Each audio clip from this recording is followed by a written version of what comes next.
Hello दोस्तों, जैसा कि आप जानते हैं कि हम आपके लिए इंटरेस्टिंग और मज़ेदार वीडियो लाते रहते हैं। तो इसी कड़ी में आज हम महाभारत से जुड़े ऐसी ही कुछ मज़ेदार जानकारियां आपके लिए लेकर आए हैं जिनके बारे में शायद ही आपको पता होगा। महाभारत के बारे में तो आप जानते ही होंगे, क्योंकि महाभारत एक ऐसी गाथा है जो कभी हमें धर्म अधर्म से परिचय करवाता है तो कई बार अपने रहस्यों से हमें आश्चर्यचकित करता है। आपने महाभारत का युद्ध टीवी में तो देखा ही होगा और उसमें उपयोग किए जाने वाले दिव्यास्त्रों को भी देखा होगा जो मात्र चंद लोगों के पास ही थे, पर वो इतने शक्तिशाली थे कि पल भर में हजारों लोगों को मौत के घाट उतार सकते थे।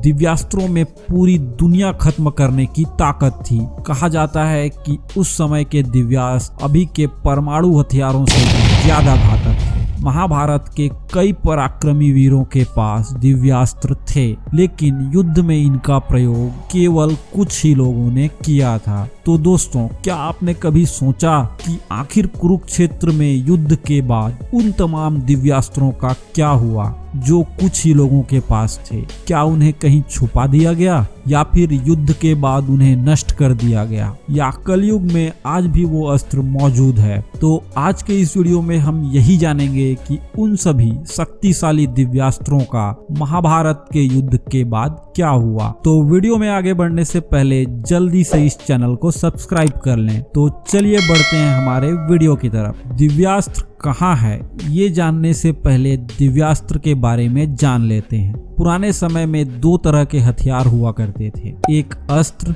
और दूसरा शस्त्र। अस्त्र वो होता है जिससे दूर से ही शत्रु के समीप जाए बिना प्रहार किया जाता है, जैसे धनुष और बाण, और शस्त्र उसे कहते हैं जिसे हाथों में पकड़कर शत्रु के समीप जाकर वार किया जाता है, जैसे तलवार, गदा। दिव्यास्त्र क्या है? दिव्यास्त्र एक अस्त्र या शस्त्र या कोई सामान्य सी वस्तु भी हो सकती है जिसे मंत्रों से दिव्य बनाकर एक घातक अस्त्र में बदल दिया जाता है। दिव्यास्त्र पाने के लिए उस अस्त्र के देवता को प्रसन्न करना होता है। आप सबने टीवी में देखा ही होगा कि कैसे भगवान को प्रसन्न करने के लिए वर्षों तक घोर तपस्या की जाती है, और जब भगवान प्रसन्न हो जाते थे तो वे अपना एक अंश उस मनुष्य के अंदर डाल देते थे, जिससे जब वह मनुष्य सही मंत्रों का उच्चारण करता था तो वह शस्त्र दिव्यास्त्र बन जाता था। अब आपको बताते हैं कुछ दिव्यास्त्रों के बारे में। ब्रह्मास्त्र,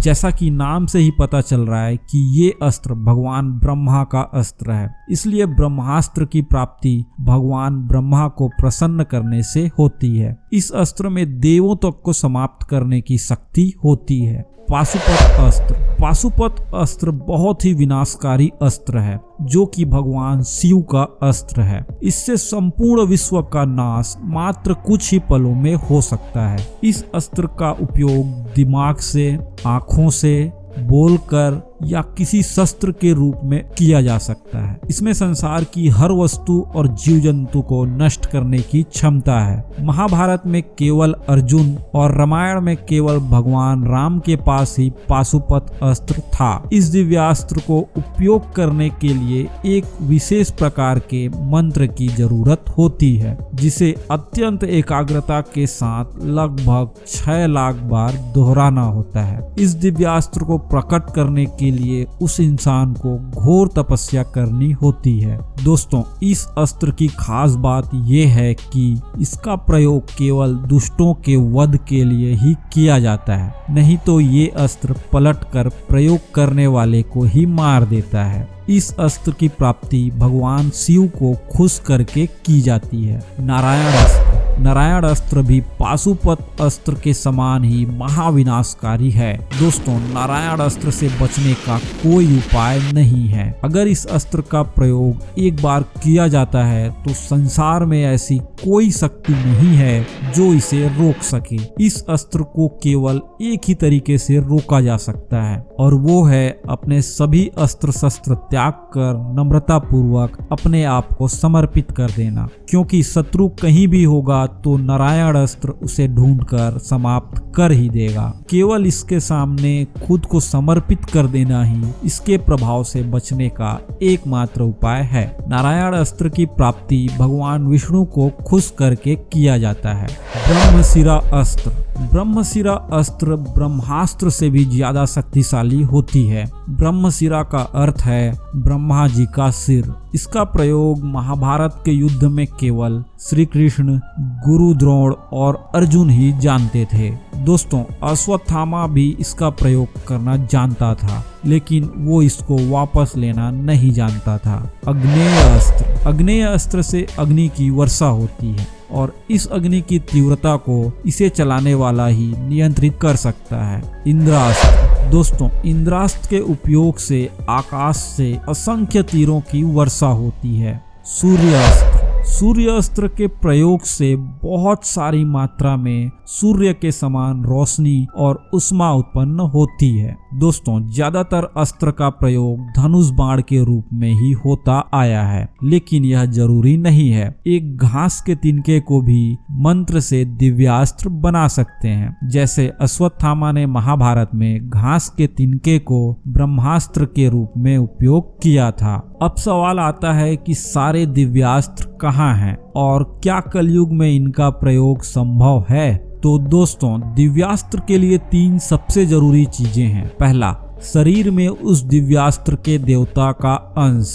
दूसरा, उस अस्त्र के आवाहन का सही मंत्र। तीसरा, कोई वस्तु जिसे दिव्य बनाना हो। अगर इनमें से कोई एक चीज भी कम हो तो दिव्यास्त्र नहीं बन पाता। यही हुआ था अर्जुन के साथ भी। अर्जुन को सभी मंत्र और विद्या आती थी, फिर भी वो असहाय हो गए, क्योंकि श्री कृष्ण की मृत्यु के बाद एक एक कर सभी देवता के अंश उन्हें छोड़कर जा रहे थे। उस समय भी दिव्यास्त्र का ज्ञान कुछ लोगों के पास ही था, पर हर चीज का अंत एक दिन निश्चित है। ऐसे ही दिव्यास्त्र का भी अंत लगभग द्वापर युग के अंत तक हो गया था। अर्जुन और अश्वत्थामा को छोड़कर जिन्हें भी दिव्यास्त्रों का ज्ञान था वो महाभारत के युद्ध में मारे गए, परंतु अश्वत्थामा श्री कृष्ण के श्राप के कारण अपने दिव्यास्त्र के संपूर्ण ज्ञान को भूल गए और वो ये ज्ञान किसी और को देने के योग्य नहीं रहे। लेकिन अर्जुन ने ये ज्ञान महाभारत के युद्ध के बाद सूर्यपुत्र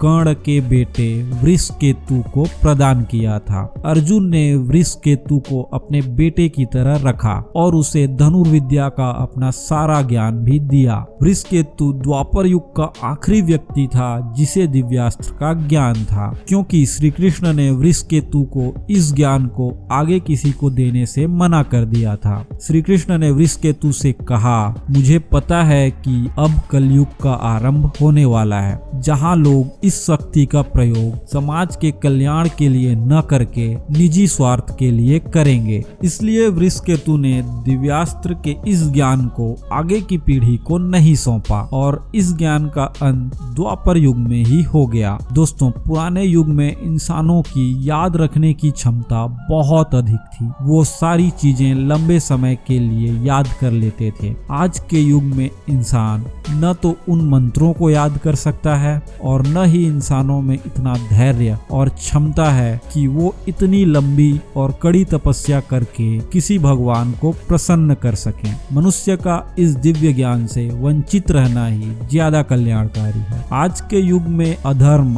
और पाप अपने चरम पर है, जहां स्वार्थ के लिए भाई भाई का दुश्मन बन गया है। जरा एक बार सोचिए कि ये दिव्यास्त्र किसी के हाथ लग जाता तो क्या होता। इस कारण कलयुग के प्राणियों को इस दिव्य अस्त्र के ज्ञान से वंचित रखा गया है। श्री कृष्ण ने कलयुग के बारे में और भी बहुत कुछ पहले ही बता दिया था। श्री कृष्ण ने क्या कहा था वो जानने के लिए आप स्क्रीन पर आ रहे इस वीडियो को देख सकते हैं, और अगर आप जानना चाहते हैं कि कलयुग की शुरुआत कैसे हुई तो आप इस वीडियो को देख सकते हैं। और चैनल को सब्सक्राइब नहीं किए हो तो कर लो यार, बहुत मेहनत लगती है ऐसे वीडियो बनाने में।